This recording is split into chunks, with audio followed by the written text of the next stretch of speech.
Hey everybody, it's me, Angel Benton, and it is time for another edition of Angel Sudsy Recap, where we delve into the world of daytime television and we do a few reality shows on the side. And one of the reality shows that we're doing is The Real Housewives of Beverly Hills. But before we get into that, as you can see, I'm back home in Las Vegas. Just for tonight, tomorrow I'll be coming to you from Livingston, Texas. I'm there for a week. I'm excited about that. And that's pretty much all I have to say about that. So, alright, so let's talk about The Real Housewives of Beverly Hills. So, as you know, I'm a couple weeks behind on The Real Housewives of Beverly Hills, but what happened on this past episode was basically, it was like it's all about Dorit. Like, it is all about Dorit. You know who I really miss so far this season? And I know she comes up later on in the season, but I mean, Lisa Rinna. I really enjoy Lisa Rinna. Now, don't get me wrong. My two favorites, Erica and Lisa Vanderpump, were both there. And Lisa Vanderpump played a very large role because it was her birthday. And everyone got her various birthday gifts, and she loved them all. But Teddy got her a bareback. Okay. So... when I say bareback this time, I'm not talking about condomless sex. I'm talking about actually riding your horse bareback, which means not with a traditional either English or Western saddle, right? So this bareback saddle is just it's like fur and plush, and you just put it on the horse, and that's it. So she and Lisa Vanderpump knew exactly what that was. So she was like, "This is the best gift ever. You are my best friend." And I mean, she was taking all of these little digs at Dorit. Now, here's the thing, Dorit. Have you not watched any previous episode of this show ever? Because that's Lisa Vanderpump's sense of humor. You know what I decided? I decided, and if I ever get to talk to her, I'm going to tell her this to her face. I know this is going to sound weird.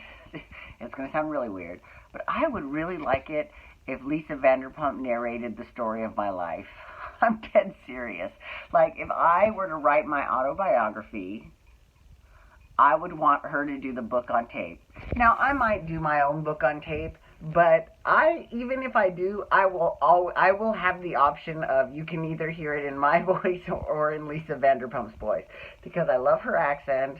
I mean, she's just like, at first I was thinking Elizabeth Hurley, because you know she's Queen Helena on the Royals, but you know she just sounds, although you know her accent is posh and proper, she doesn't have that darling, you know. I mean, Lisa Vanderpump just has that je ne sais quoi that is just fierce. So I would love it if she would do that. That would I mean, I probably would already be cracking up, because I would be telling all of my funny stories. Although not all of my stories are funny. A lot of them are sad too, believe it or not. Like, really sad. So it's kind of like you know, Pagliacci, The Tears of the Clown. Yeah. Well, you know what's funny is that a lot of comedians commit suicide. I mean, that's no shade, no tea. That's really the truth. So, yeah. Trust me, I'm not going to do that. But, I mean, especially like really good comedians too. But, okay, anyways, let's move on, because I'm getting depressing in this topic. Anywho. Alright. Okay, so now in terms of the Real Housewives. Okay, so that we're back at this party. Now, the first thing Lisa Vanderpump does, she's a little bit mischievous, and maybe that's why I appreciate her so much, is because A, I understand her British humor, and B, she's got a little bit of a mischievous streak in her. She's a little bit of a troublemaker, just a little bit, just enough. She can still be the boss lady, but she's got just enough that she can like to give someone a hard time, like Dorit. So if you'll recall, earlier in the season, Dorit made a huge deal about being served wine glass out of a champagne cup, or champagne out of a wine glass, or I don't know, whatever, but it was in the wrong glass and she threw a fit.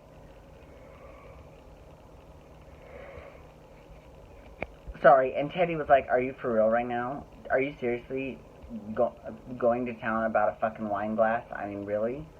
Okay. Okay, girl. So, Lisa Vanderpump,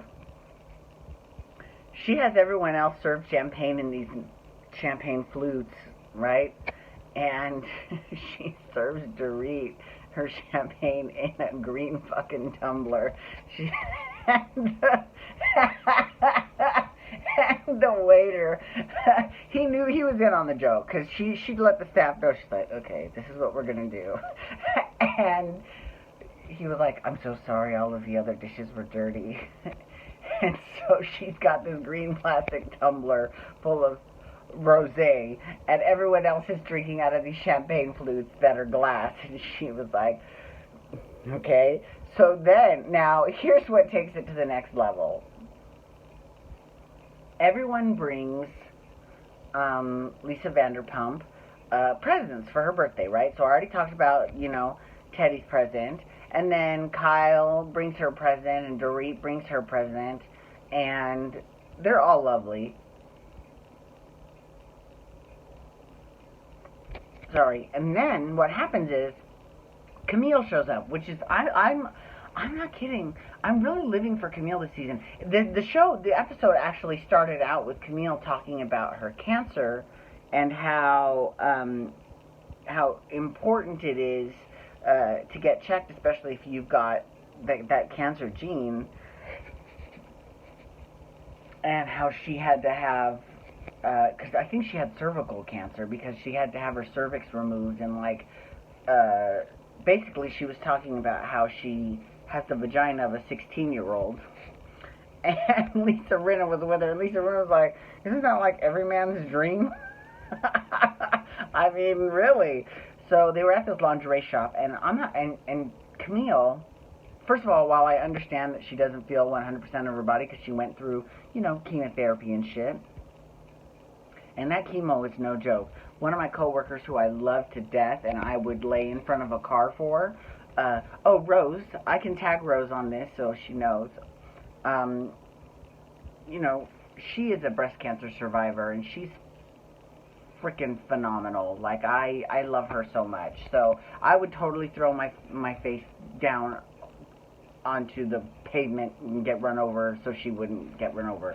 Okay, that was I really stumbled over my words there. But you get what I'm saying, right? So she was trying on this lingerie, and she looked phenomenal. Not Rose Kelly. That's not Rose Kelly. This is a different Rose, not Rose Kelly. I love you too, Rose Kelly, but I'm talking about my coworker, Rose. Anyways, so she puts on this one lingerie outfit, and her body is banging. I'm like, girl, what the fuck are you fucking worried about? You look amazing. You look amazing. She looks incredible. So, but anyway, so this is what kind of takes it to the next level, and this is what starts to piss Dorit off. Because at first Dorit was all laughing at the joke with the tumbler. Ha ha, I get it. I could never drink out of this glass, but she was kidding, right? Okay.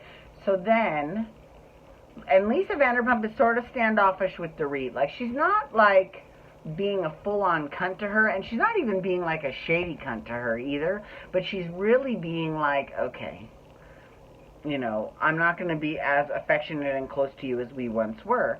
And so Camille shows up. She brings Lisa these bunny ears for her birthday, and she's like, oh, okay. But then she's like, and I've got a present for you too, Dorit. And Dorit pulls it out, and it's a ball gag. But wait, that's not even the best part. The best part is, everyone was like, what is this? And Erica fucking Jane, God bless her. God bless Erica Jane, because she knew right away. She's like, oh yeah, that's a ball gag for BDSM. I love ball gags. I was like, done. I was like, I'm slitting open a vein. I'm done. That is hilarious. I mean, she just, and I don't think that was even intentional, but it was hysterical. It was great. Of course, the queen of the gays knows what a ball gag is. Of course.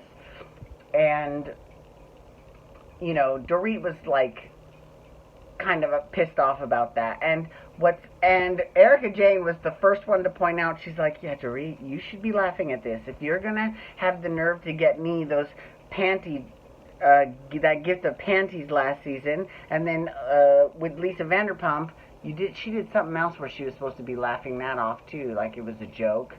You know, why isn't she laughing at this joke, right? So yeah, she was pissed off and she went home. So it kind of reminded me of Kyle and Cartman, Stan, Kyle, Cartman, and Kenny. Eric Cartman, that's his name. Eric Cartman from South Park. Screw you guys, I'm going home. And she went home. So they did show clips from the rest of the season where they'll be like on horses in Berlin and shit. So I'm looking forward to that. You know who I hope makes an appearance? Yolanda.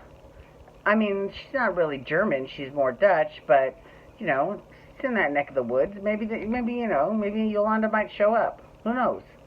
Anyways, thank you so much for logging on today. I do appreciate it. Please feel free to follow me on Twitter, Instagram, and Snapchat at Angel Benton. You can hashtag RHOBH or Real Housewives shit to talk about the Real Housewives. Or you can also hashtag Bold and Beautiful to talk about the Bold and Beautiful, which I'm doing next. And you can hit that subscribe button on my YouTube channel to get my YouTube videos sent to your email inbox every single day. And while you're there, you can look around and find my Storytime with Angel Benton series, where all I do is just talk stories about my life. And I'm telling my Britney Spears story, and I'm halfway through it. So I just got thrown out of the concert, so I'll tell you all about the rest of it. Maybe around, I don't know what, April 2nd, maybe? It's coming up. So, anyways, thank you so much for logging on today. Have a great night. Peace out. Wubba, wubba, wubba.